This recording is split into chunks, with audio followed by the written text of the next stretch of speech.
নমস্কাৰ। আজি ডিছকাছ কৰিম নজৰ লগাৰ ওপৰত। নজৰ সকলো মানুহৰ ওপৰতে লাগে, কিন্তু কিছুমান মানুহৰ ৰাশি হিচাপে কিছুমান মানুহৰ ওপৰত তাৰ বেছি প্ৰভাৱ হয়, কিছুমান মানুহৰ ওপৰত কম প্ৰভাৱ হয়।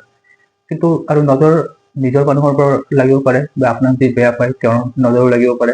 সকলো মানুহৰে নজৰ লাগিব পাৰে, কিন্তু নজৰ ডিপেণ্ড কৰে যে যিজন মানুহৰ নজৰ লাগিছে সেইজন মানুহৰ আপোনাৰ প্ৰতি মনোভাৱ কেনেকুৱা। যদি মনোভাৱ যদি বেয়া হয় তেতিয়াহ'লে তাৰ অশুভ প্ৰভাৱ আপোনাৰ ওপৰত পৰে। যদি আপুনি এনেকুৱা ফিল কৰিছে যে আপোনাৰ ঘৰত কিবা এটা শুভ কাম হোৱাৰ পিছতেই কিবা অশুভ কাম হোৱা আৰম্ভ কৰিছে, তেতিয়া গম পাব যে নজৰ লাগিছে। যদি এনেকুৱা ফিল কৰিছে যে আপোনাৰ ক্ষেত্ৰত কোনোটো শুভ কামেই কমপ্লিট নহয়, বিয়াৰ প্ৰপ'জেল আহে কিন্তু চব ঠিক হৈ যোৱাৰ পিছতো কিবা এটা ভাঙি যায়, বা কিবা এটা আপুনি বিজনেছ ডিল কৰি আছে, বা কিবা এটা বস্তু আপুনি চেষ্টা কৰি আছে, চব কাম হৈ যোৱাৰ পিছত লাষ্ট মমেণ্টত কিবা এটা কাৰণ লাগিলে বস্তুটো নহ'ল। এনেকুৱা ধৰণৰ যদি আপোনালোকে লক্ষণ দেখা পায়, বহুত কাৰণ হ'ব পাৰে, কিন্তু এটা সম্ভাৱ্য কাৰণ হৈছে নজৰ লাগিছে। এতিয়া নজৰ লাগিছিলে নাই আপুনি কেনেকে কৰিব পাৰে, বহুত নিয়ম আছে, কিন্তু এটা সহজ নিয়ম কৰিছো। আপুনি কি কৰিব, আপোনাৰ আঙুলিটো লওক, লৈ পেলাই আপোনাৰ দুখন কাণৰ পিছফালে আপুনি অলপ সময় 1 মিনিটমান আপুনি ঘঁহি থাকক। ঘঁহাৰ পিছত আপুনি আঙুলি দুটা আনি পেলাই আপুনি শুঙক। যদি আপুনি এটা বেয়া গোন্ধ পাইছে তেতিয়াহ'লে গম পাব যে আপোনাৰ ওপৰত নজৰ লাগিছে। এতিয়া নজৰ যে লাগে, নজৰ গুচাব লাগে কেনেকে, মই আপোনাক কমচে কম 20টা 30টা পদ্ধতি কৈ দিব পাৰো কেনেকে নজৰ গুচাব পাৰে, কিন্তু এইটো ভিডিঅ'ত মই 2টা পদ্ধতি ক'ম।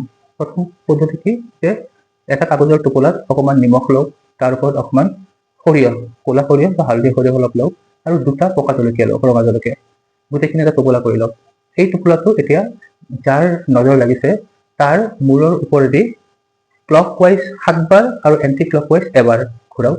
ঘূৰাই পেলাই ঘৰৰ বাহিৰত লৈ যাওক।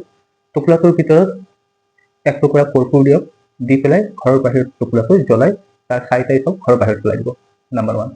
ছেকেণ্ডটো কি, যে অকণমান কপাহ লওক, কপাহেৰে এনেকে আপুনি এডাল সূতা বনাই লওক। এই সূতাডাল অকণমান সৰিয়হ তেলত ডুবাওক। ডুবাই পেলাই এতিয়া সেই কপাহটো, সৰিয়হ তেল লগা কপাহটো যাৰ নজৰ লাগিছে, মানে যিজন মানুহৰ গাত নজৰ লাগিছে, তেওঁৰ মূৰৰ পৰা ভৰিলৈকে 7 বাৰ ঘূৰাওক, আৰু লাষ্ট বাৰ যেতিয়া ঘূৰাব তেওঁৰ মূৰত আৰু ভৰিত অকণমান টাচ কৰাই দিব। তাৰপিছত সেইটো বাহিৰে বাহিৰে লৈ যাব, লৈ গৈ পেলাই ঘৰৰ বাহিৰত লৈ গৈ পেলাই জুই চলা বা লাইটাৰেৰে সেইটো পুৰি দিব। যদি খৰিকাডাল ফটফটকে পুৰিছে, কিবা কিবি আৱাজ হৈছে, গম পাব যে আপোনাৰ যাৰ তাত কৰিছে তেওঁৰ ওপৰত নজৰ লাগিছে। যদি স্মুথলি জ্বলে, গম পাব যে নজৰ লগা নাই। এনেকুৱা ধৰণৰ ইনফৰ্মেটিভ ভিডিঅ' যদি আৰু বনাব বিচাৰে